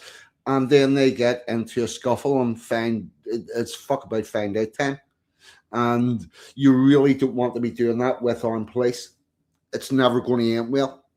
No. Yeah, but the thing is, they've proven that they can get away with bad behaviour when it's the local police force, because the local police force will treat them with kid gloves and mollycoddle them and sort of play fealty to them because they're on board with that particular message. These are ICE agents. They could be from anywhere, and generally obviously not from the... Well, it's just like the old thing. You don't send in patrols of people who live in that area, because if you get recognised, then you're a fucking target, yeah? And did you see also that the left were publishing details of like personal details, like addresses, names, address, family members, in order to elicit lunatics on the left to try and, go and do something about it? It's quite apart from the police potentially being on board with the protesters. Consider this. Would you fancy being a police officer that lived in that city and going against those protesters? Because that's going to come to your own house. Yeah, that's exactly that. Which is why those agents that got bussed in were from probably the opposite side of the country. I'll tell you what, because you don't shit on your own doorstep. But those lefties, they're so thick and so mollycoddled into thinking we are bulletproof, we are impervious to any form of harm because, we are pushing the message. So you get people rocking up who are there to literally follow the line of the law, don't know them from Adam. Are you going to try and run me over in a car? Uzi 9mm. Unlucky, you're now dead. I'm really sorry, but I had a split decision to make. You could have turned that car around, drove it straight back through us. Could have been more deaths. I took the decision to take you out as a single person. Unfortunately, you died, but it was better than having a potential 10 or other people dead. Because that's what the left don't understand. They just want to concentrate on that particular incident. She tried to use the vehicle as a weapon, and had she gone away, there's no guarantee that had she gone 100 yards further down the road, she would have turned it round and then got it up to fucking ramming speed and tried to go and mow even more down. That's the problem with the left. They can't see beyond their own fucking noses. Yeah. So this is also possibly to do with their immaturity. Interestingly, young workers regulations go to the age of 25, because until you hit that age of about 25, you cannot properly ascertain the risk of the action that you're doing now in the next 5 minutes or indeed 5 years. So if you consider that skill set requires a level of maturity, but we have had people that have went through the school system, their employment system, everything in life without having any consequences for their actions. That part of their brain has still not matured, and it's not going to mature until they do get exposed to consequences. And unfortunately for these people, they've got so far down the line with zero consequences that the first time they're hitting actual genuine consequences is whenever it's a pistol in the hand of a police officer you're trying to run over. Never been smacked, is that what you're saying? Yeah, never had any consequence. No. You can say whatever you want about the people in work because they're right wingers and they're obviously scum and everybody's on board with that. You can say what you want about your teachers in school because everybody's special. You can say whatever you want about every other group because you're on the left, you're on the right side of history, and you're in this bubble. And there's never any consequences until that bubble meets the outside world, and the infantization of these people has led to this situation where the first time had consequences, it's really fucking bad. Yeah, exactly. Because, you know, when things were normal and you grew up in a society like what we had, where we had corporal punishment, Yep. if you stood out of line, you were pretty much put in your place. And that didn't just go for the education, like the teachers putting you in your place. If you were a bit of a twat, Yep. you got with on a regular basis because you were a bit of a twat. And guess what? Pretty soon you'd learn not to be a bit of a twat. Whereas all these fuckers now, because they're like sort of late millennials now, they've grown up in an era where they've had nobody telling them no. They've had nobody telling them off or putting them right. I have to bring this up every time we talk about it, or this comes up because it grinds my gears. But I left school in 1986 in the summer. Yeah. Guess when they stopped corporal punishment? 87. Yeah, the September 86 is when it ceased. Yeah, we don't need that anymore. Why not? Well, he's gone now. All right, fair enough. Well, but the thing is, it wasn't even so much that it was used. You know, it wasn't like you had like a parade of kids regularly getting the cane. It was used, but it was also, you know, a great deterrent. Don't be a bit of a cunt. You know, when you're in the school, when you're in the classroom, respect your teacher, keep your head down. Even if you're not fucking interested, don't disrupt the rest of the class, right? Otherwise, you know, you'll get a length of fucking, you know, cane across your fingers. Now, it didn't stop me, but I would have been more of a dickhead if they didn't hit me. In my secondary school, first form, expect to get caned a lot. Expect to get caned by pretty much every teacher you have in first form.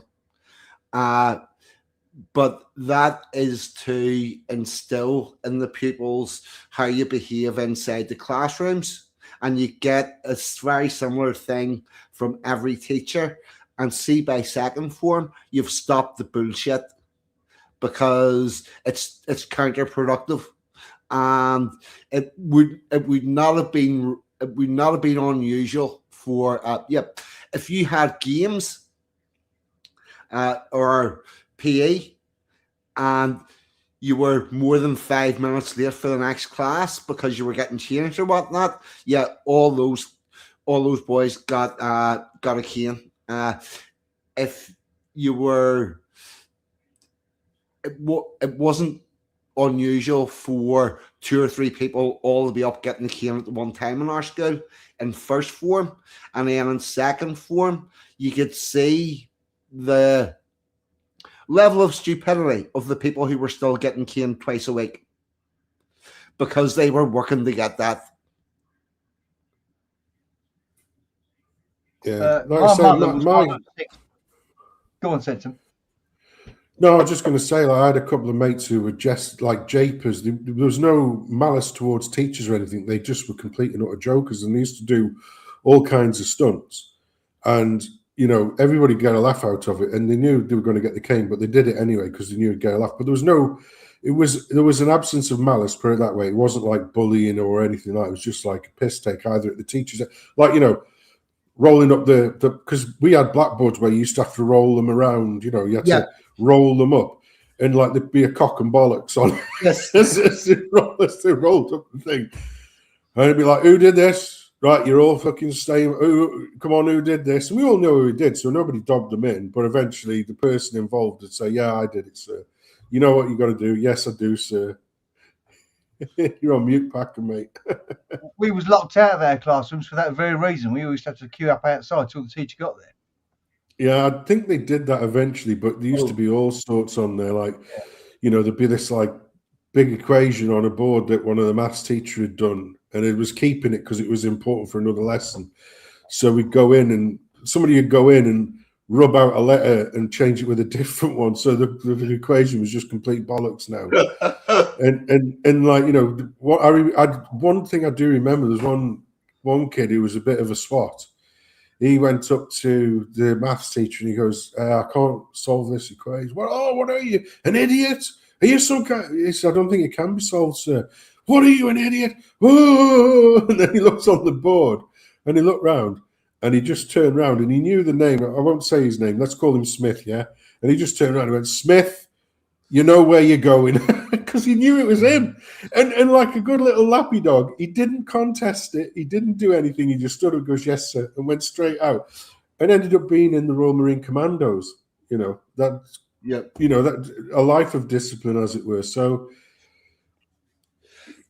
it's a strange thing. It's a strange thing. But I also believe, you know, when I was a kid,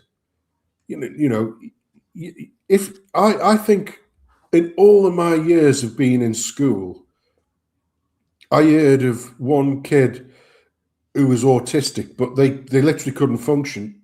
They lived with a mum and dad. They had proper special needs. Yeah. Yeah.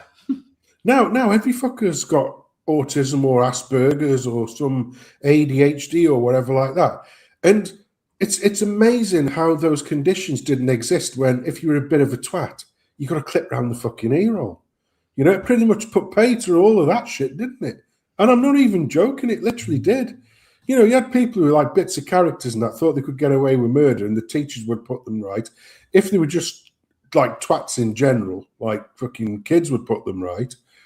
But you never saw them saying, oh, yeah, well, you know, he's a bit of a twat because he's got Asperger's, or he's a bit of a twat because he's got fucking some other made-up bullshit that psychologists have come up with now to justify their fucking payment or whatever it is. You know what I mean?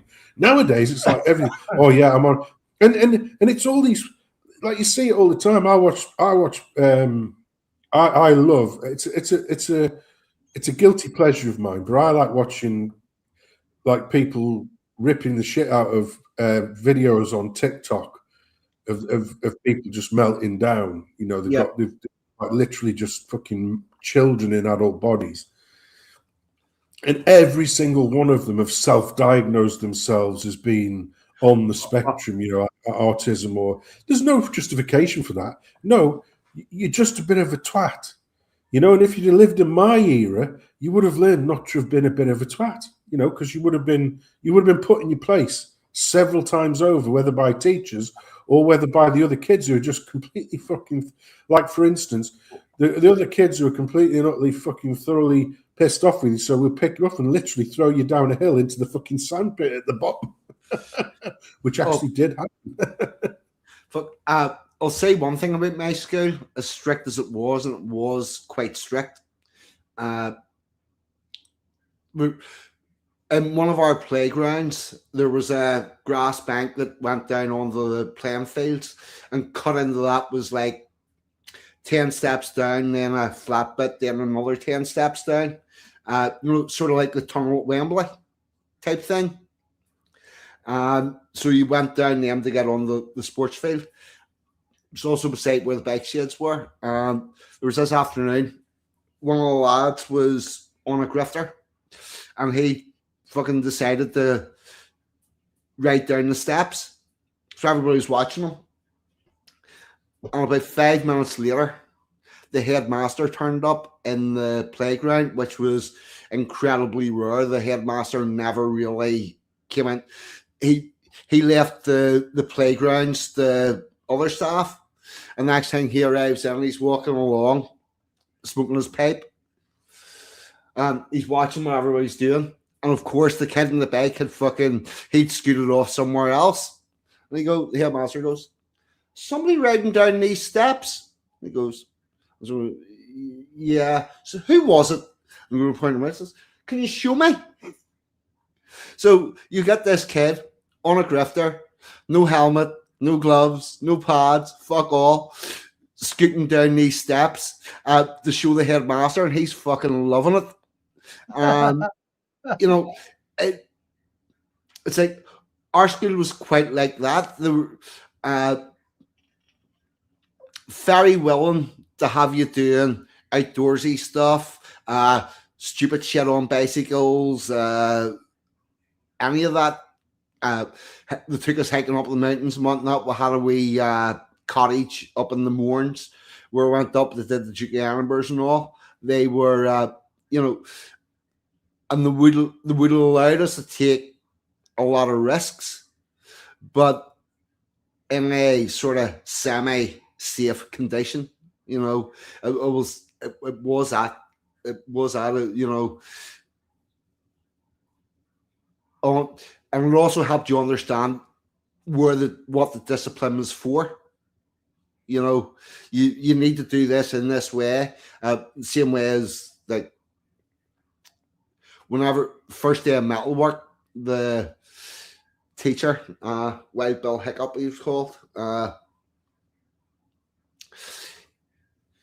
brings us all into class, tells us to stand behind her bench, and he's fucking about in his store, and he chops this big bit of rubber hose, a nice length, about the length of your arm, and he brings everybody up around his bench, and he puts the rubber hose in the shoulder of the first person, and the next person moves them back a bit, makes a nice semicircle around it, and he got 3/4 of the way around, and somebody at the other end had mumbled something. Next time he goes, boom, big whack on his fucking shoulder. He says, "See, whenever I'm talking, you be quiet." But half an hour later, we were working with a metal lathe, and what he's doing is, this is, you do this the way you're told, and then you get to go home with all your fingers. You know, there's a place for quite strong discipline, and it's how you learn. Yeah, no, take your tie off wearing the lathe. Yeah, that's the other thing. Yeah, ties off. As soon as you went into the metalwork class, he was like, "Yeah, take all your ties off, put them in your bag. You don't need them. You're going out again. You're going to be working with stuff, and I don't want anything getting caught." And again, he was a bit of another that metalwork teacher. We had a woodwork teacher with 9.5 fingers. Yeah.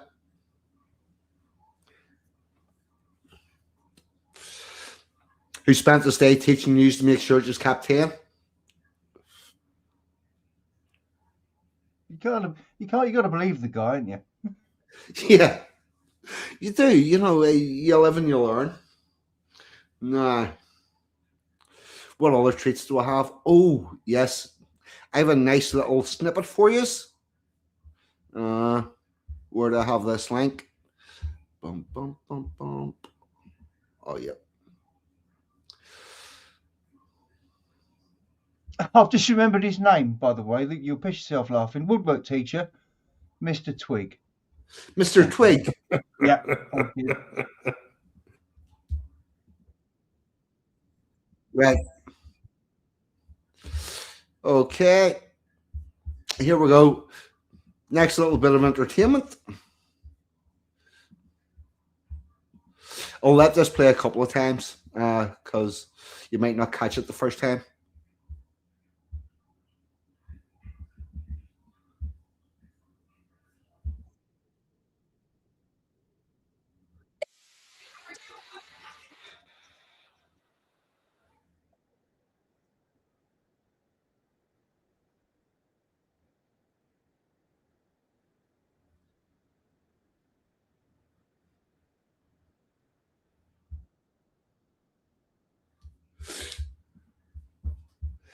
Did that not show? Didn't show, mate. No. Oh, no. Right. Hold on. Sorry. Oh, sorry. That's what you were trying to say then, wasn't it? Oh, fuck. Right. Hold on. I've lost a flipping thing.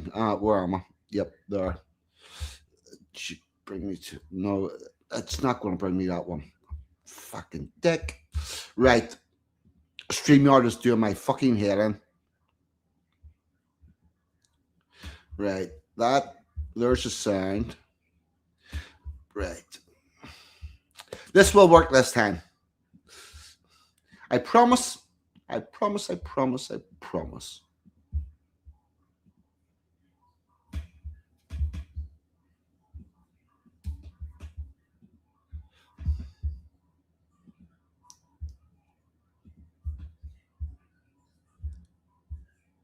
Do you have the new book on how to deport illegal immigrants? Get the hell out of here and don't come back! Yep, that's the one. Do you have it in paperback? Do you have the new book on how to deport illegal immigrants? Get the hell out of here and don't come back! Yep, that's the one. Do you have it in paperback?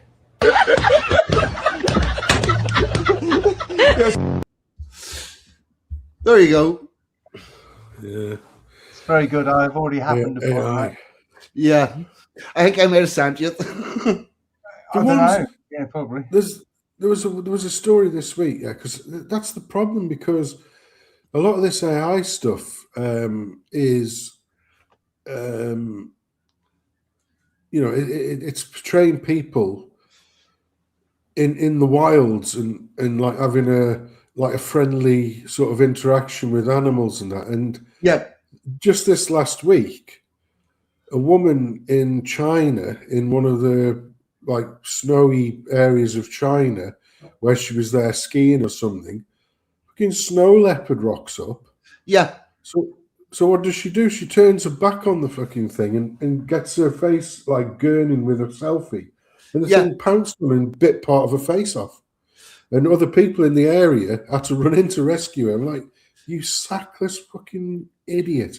And all of this is because these same people who, always have to be the center of attention on any picture that they take, they're the same people who absorb all of this AI slop on TikTok and that. So they go, oh, look, fluffy kitty. Oh, look, I'll take a... Wow! It's like, fucking, your face is off, bitch. I'm going to fucking deal with you. And honestly, if there'd not been other people around to scare it off, it would have killed her. It would have literally killed her, Yep. Word of advice to anyone that wants to take photography of wildlife: get yourself a fucking zoom lens and take it from away the hell away from it. Zoom the camera in, don't go towards the animal. Some of them get a little bit touchy. Another one, which, Linda, and I don't know if Dawn's in the chat, but Linda will attest, this last couple of weeks or so, there's been an absolute spate of shark attacks along the east coast of Australia, mainly bull shark attacks. And it's because there's a lot of dirty water, like not dirty water, but a lot of silt in the water. So the water's quite murky. So the shark can't, the shark, because they've got like an extra sensory, they've got 6 senses rather than 5. And it goes, oh, that sounds like a bit of food, chomp.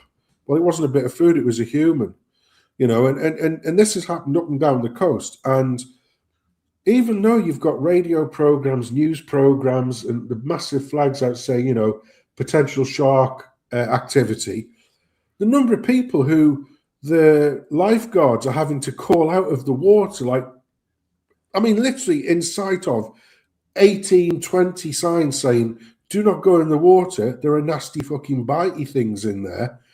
And the number of idiots who are still out there surfing thinking, yeah, well, I know best. You fuckers don't know anything. It's incredible. It's incredible.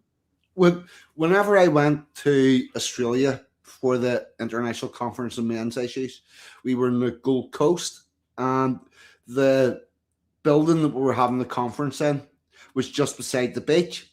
So we had the first day, and then we had a barbecue after.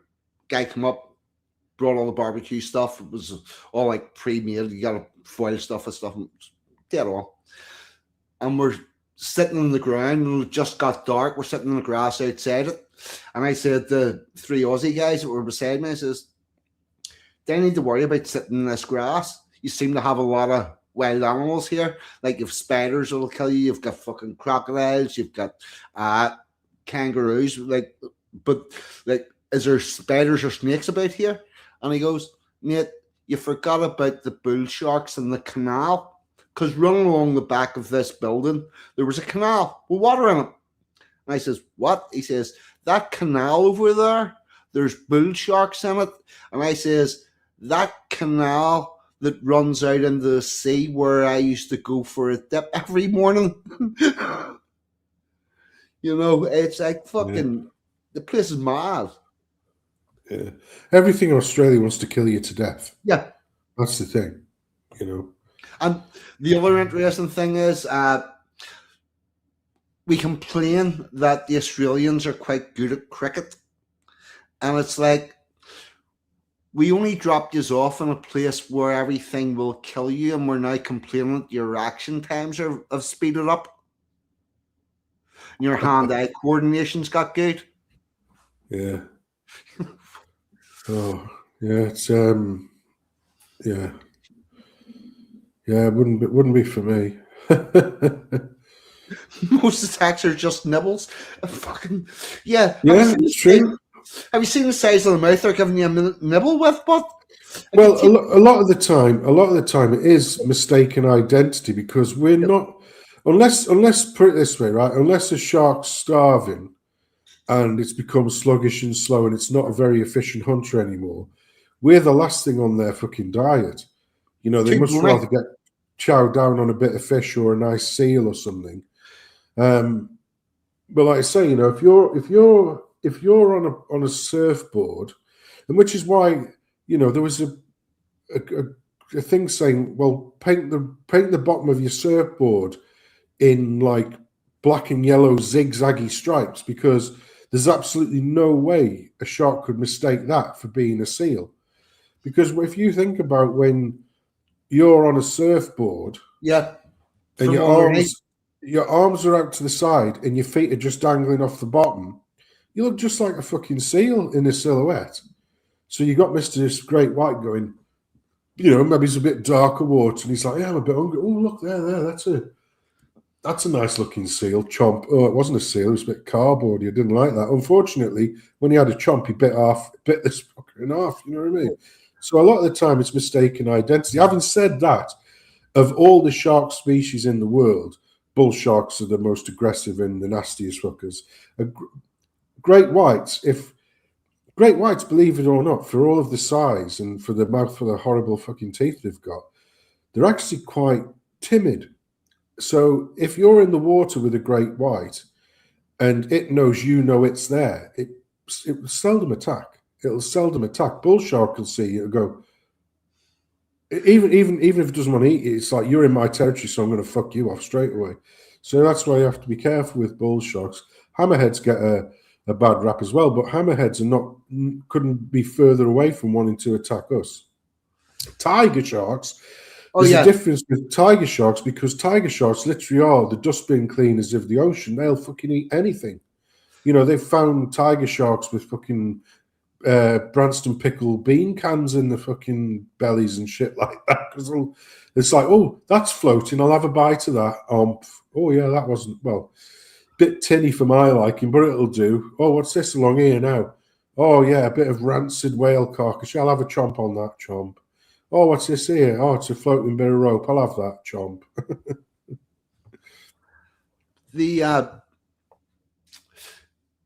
What's a really bony fish, like a herring or so? Yeah, mackerel, herring. Yeah, it's like, see, whenever a shark bites us, it's like us cutting into a herring that hasn't been boned. Yeah, you know, we're all bony. They don't like us. Yeah. But the problem is, before the spit is out, we're fucked. Yeah.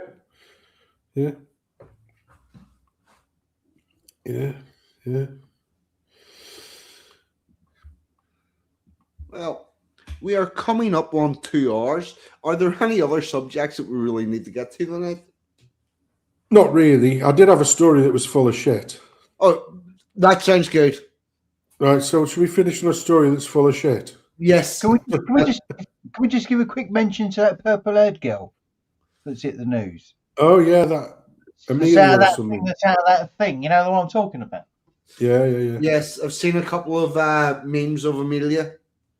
She likes sausages and dogs, which apparently is the worst thing you can possibly do. Yeah. Jeez, my brother. Anyway, carry on, Sensen, with your rubbish story. I just thought she deserved to mention. She's been making me laugh. There you go. Giant 70-meter cow made of manure appears on a Somerset hillside. Look at that. What the fuck? I call bullshit. Yeah, 70-meter cow made of manure appears on Somerset hillside. There you go. Excellent. Oh, that's a nice little thing, isn't it? It's good, isn't it, though? Isn't it good? Yeah. It was put together by a set of artists. I would say piss artists, but it's shit artists, isn't it? Shit artists. It's good. Look, It's possibly the biggest pile of shit I've ever seen. Yeah, I don't know what possessed them to do that, but yeah, it's good, isn't it? The humongous, humongous. You see what they did there? Yeah. Humongous. There's a whopping 50 meter high and 70 meters long, and took an entire week to complete. It's great, isn't it? I don't know why it just tickled me when I saw that one. I thought we'd have a bit of a laugh. Yeah, how many tons? 16 tons. What do you get? Another day older and deeper in debt. Income tax comes through the post get off my back. You'll skitter and go shoveling shit all night and all day. 16 tons, can't give it away. Don't know what the cows have done. Jesus, the cows must have had their runs. Yeah, that was a bit of from the 1970s. Do you remember there was a one? There was one. Was it? There was a one where people were leaving when there was a piss take because like big corporations, yeah. And it said, you know, get a bucket and fill it full of water and stick, you know, and put in your fist. Yep. When you take your fist out, the hole that's left is exactly how much you'll be missed. That's exactly it. It is, isn't it? You know, it's basically, yeah, fuck off. You know, you've given this company, you know, most of your life, but you know, fuck off. You've been replaced. If Al Mack had been in, I did have another story, sort of adjacent to music, and that was because a company this week called Native Instruments has gone into receivership, and anybody who knows anything about modern music production, you work in what's called a digital audio workstation, so a piece of software where it helps you to produce music, and it's not all artificial music. It's like how you can record live music into them and how you mix and master the final tracks, etc. So Al Mack, he plays all of his stuff live, like his bass and everything live, and it gets recorded into his DAW, digital audio workstation. Well, anybody who's in the in the digital music sphere, Native Instruments Native Instruments, I would say that 40% of the sound libraries that I own run in Native Instruments software. So it's not a Native Instruments product. It'll be by a company like Spitfire Audio or Audio Imperia or Sonu Score. But they all use the sampling technology, the hosting technology that's provided by Native Instrument. But more than that, Native Instruments also own people like Baby Audio and Isotope. And in the production spheres, particularly people who are professional mixing engineers and mastering engineers, they'll be using several Isotope products. So to hear that a company as big a name in Native Instruments potentially going bust it's a bit concerning. And I've already sent emails to a few of the companies who I've got products by that need that software to run. Oh yeah, they have Spanish chicken, yeah. I'm actually looking forward to that, to be honest. So the theme that he wants us to do is to come up with a theme for the end of month stream. Yep. So, you know, that'll be a good one. I'll have a fiddle on with that. That'll be good. But yeah, so imagine, I don't know, imagine Foyto, you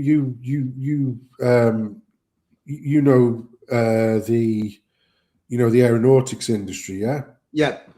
So imagine overnight, Rolls-Royce went out of business and you couldn't get any more parts. How bad of that would be to the aeronautical industry? Everything would stop. Yeah, exactly. So it's a pretty big story. Everything. The interesting thing, Well, Rolls-Royce engines go in a hell of a lot of aircraft, and that's without anything else that Rolls-Royce do. Yeah. And I'm sure there's other stuff. And I'll tell you what's really interesting with the aircraft industry. Say Rolls-Royce are going to go out of business. They can't legally go out of business until they find people to do their spare parts to service every aircraft that's currently in service with one of their engines. Yeah. Boeing shares. I honestly don't think Rolls-Royce would affect Boeing shares because Boeing make complete aircraft with parts that they buy in from people like Rolls-Royce. I think Boeing use a mixture of Rolls-Royce and Trent engines. But Rolls-Royce is definitely involved. But the way it works is whenever you get a contract to make X amount of the engines for whatever type of aircraft, part of that deal is that you provide spare parts for 20 years. Yeah. That's built into the price as well, because you can't have an aircraft that is still serviceable apart from this one part that nobody any longer makes. Strangely, while we get that with the aircraft industry and we make it mandatory for spare parts to be available for aircraft, whenever we decided to upgrade our Challenger 2 tanks to Challenger 3 tanks, we did not mandate that the jigs and the materials and the equipment used for making the barrels for the main battle tank for the British Army should be preserved until such times as the new Challenger tank with its new gun was in place. And that led to first of all the decision that the British Army would train in their tanks without actually firing shells, because every time you fire a shell down it changes the diameter of the tank, and we did it all with lasers. And then whenever we wanted to push them into service in fucking Ukraine, we found out that we couldn't really, because we have enough barrels to keep them going for 2 days. So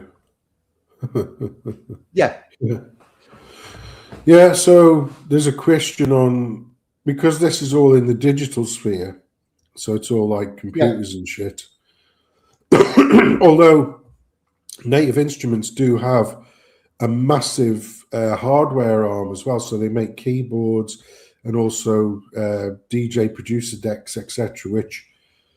And these things, I mean, like the top brain, the top 88 key keyboard that they do, which has like a proper piano bed in it, it's £1,500. So, if you've just bought one of those and they're a good bust and you get a problem with it, you've got a faulty good that can never be repaired. So there's a lot of chat about that, but the main chat is on what's called the intellectual property rights, because all of the companies, the large digital instrument companies who have, pay Native Instruments to host their instruments, if overnight Native Instruments goes dark and it can never ever be improved upon or expanded, they are now locked, because the version of the software that they've produced can only produce new versions of that within the boundaries of the existing framework that exists now for Native Instruments. It can never, if for instance, like I say, Native Instruments disappears, the version of they've got a player called the Contact Player, that'll be the last version ever. So there's got to have been discussions going around within all of the big sort of software housing companies, and they'll hopefully be a voice for all of the music production companies, because a lot of them are just one-man band. It's their livelihoods at stake, and they produce some really, really good stuff as well. Even though they're just like Joe Public producing, a piano library or a guitar library, they're still really good. But he hasn't got the weight behind him to demand, that if you go bust, we want access to the IPR for things like the Contact player. Otherwise, you've just literally you've gone bust, but you've rendered our shit, not unusable, because you can still use it. But the thing is, in 3, 5, 10 years' time, you might have upgraded operating systems that no longer support those players. So that's one of the issues that will be faced. And the CEOs and that are saying, "Oh no, it's still business as usual. It's just a blip." They're £300 million in debt. 300 million euros. So you might as well. That's a hell of a blip. Yeah, exactly. It's a bit like on RoboCop where he goes, "I'm sure it's just a glitch. You call this after Ed 209. You have 20 seconds to comply." "I'm very unhappy, Dick. Oh, I'm certain it's just a glitch. You call this a glitch?" Yeah, bit of sad news there. Oh, there's Dawny. Hello, Dawny Poos. Hope you're doing well. Anyway, that was me. Sorry about to end on a bit of a bum note. Right. Any thoughts on what we should have for the outro? No, I don't. I don't. I suppose no. Play England Day. I think that was the last bit of music I actually did. Well, yes. Me and Al Mac did between us. I could play the. Do you remember the draft of that one? Oh, I have got several drafts of that. Yeah. Oh, yes, that's the real one. Yeah, talking about Al Mac and whatnot. Brad, I haven't seen tonight, but I need to get that stuff over to Al Mac. The last one that we had a look at. I've been very disorganized with getting things done. I've got slightly better organized at getting stuff done for 42. So we'll get there. But right, yes, there's that right to go. Right, I will put up this England Day. I'll put the comments up on the screen, and we will say our goodbyes. Here we go. Add that to the stage. There we go. Who are ye in rags and rotten shoes, all dirty and bearded, blocking up the way? We are English. We come from the edge of Europe, beyond which lies only water, ice and death. This is the place we made our home. Raised our cattle, planted the crops, evoked their gods from circles formed of stone, so those gods could witness us atone. When Roman forces did invade, we fought as lions, refused to yield, and those we left out in the field, but the English, they were the seed.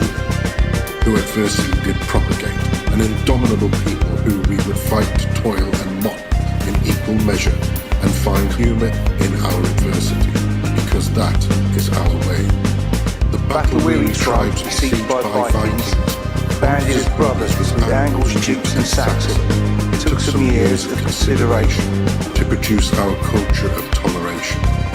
The creation of the English nation at Stamford Bridge we won the day, but William was quickly on his way. 1066, the commutation brought the cursed Norman invasion. A ruling class they would impose until calls for Magna Carta arose. And to all the kings the message was sent: you only rule us by consent. So what of the English, I hear you ask? You know us as the working class, the ones whose toil, blood and sweat brought you the greatest empire yet. So you should learn at your mother's knee of revolutions that number 3. That number 3. 1, 2, 3. Agricultural, where mechanized planting and harvesting was married to selective breeding, we created a food surplus, the envy of the world. Industrial, where we conjured cities to house factories inhabited by a well-earned workforce to to man the machines. This coupled to the ingenuity of English engineers who never found a problem without a solution. The third, the glorious one, that brought about civil and religious liberty, one rule for all, and the radical notion that a man should profit from his labours. But we are not greedy. We exploited our language, our law, our sense of fair play. In our safe shipping lanes trade flows through never-ending day. And when Britannia ruled the waves, we used our power to free all slaves. We managed the world and allowed all others to travel in the social order we created with humour in adversity, because that is our way. Achievements we have too many to list. From this small kingdom God has kissed, we travelled the world from the highest mountain to Arctics, Kabatic, tundra and back again. The traces of our kindness are in our railway lines that transport the world to work, our compassion in the water systems that hydrates foreign soil. We left everywhere better than we found it, because that is our way. I could list another thing or two, like how we taught the world to queue, but I'll leave that for another occasion. It's time to have a celebration. Admire the wonders of our creation. To our ancestors, homage we must pay for doing things the English way. For we are the English, and this is our day.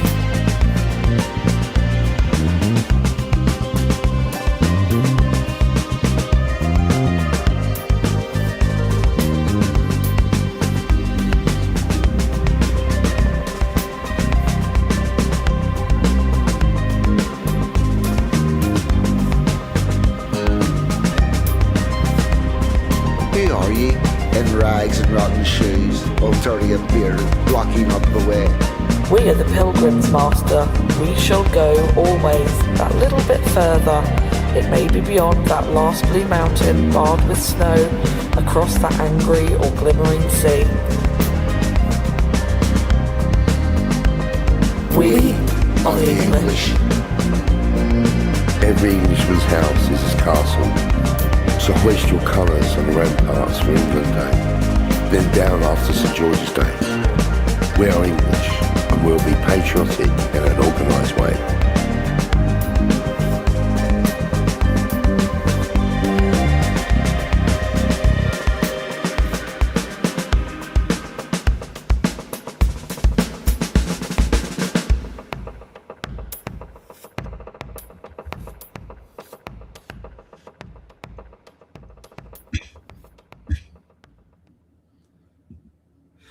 Okay, everybody. Sansom has been Sansom. Pakka has been Pakka. I have been 42. And you lot in the chat have, as always, been fucking amazing. Thank you. Good night. God bless. See you all next week. I'm out of here. Good.